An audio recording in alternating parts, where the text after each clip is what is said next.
harvest. Welcome, Africa. This is Imen Nouad with the latest news from across the continent and the world.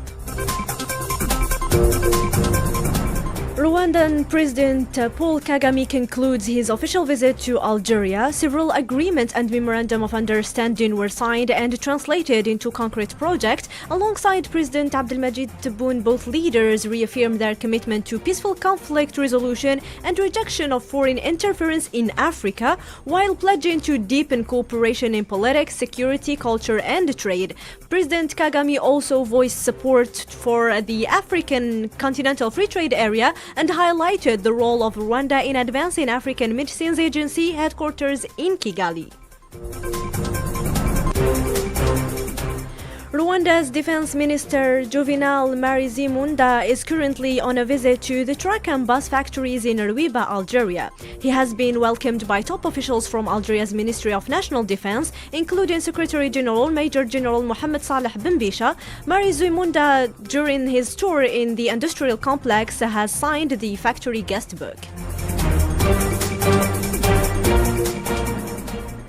Now into another news. Algeria has won the leadership policies prize, as the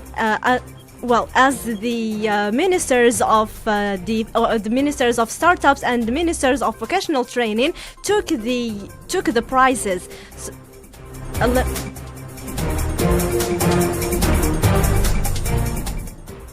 Algeria won the Championship Policy Award and the Global Entrepreneurial Congress, overcoming 50 countries, according to the Algerian Ministry of Startup. Ministers Noordin Wadah and Yassin Al-Mahdi Walid were honored for their leadership in advancing startup-friendly policies and entrepreneurial programs. This international recognition highlights Algeria's commitment to building a sustainable knowledge-based economy under President Abdelmajid Tebboune. Libyan Prime Minister Abdelhamid Dbiba announces a three-day part initiative to resolve the national crisis. The three-part initiative to resolve the national crisis plan includes a merit-based government reshuffle, a national inquiry project reflecting popular will, and a practical mechanism to ensure elections and the end of the legitimacy of parallel governance. The UK government reiterates its respect for the Sahrawi people's right to self-determination. As a UN Security Council member, it expressed support for mutual acceptable resolution within the UN-led peace process. Algeria's Shafiqa bin Saula has been elected Vice President of the African Court on Human and People's Rights for the 2025-2027 term, reinforcing Algeria's growing diplomatic role in Africa. The United Nations reports that about 100,000 people have been fled South Sudan's Upper Nile and Jonglei states due to escalating violence. Thousands sought refuge in neighboring countries including Sudan, Uganda, and the DRC and Ethiopia as well.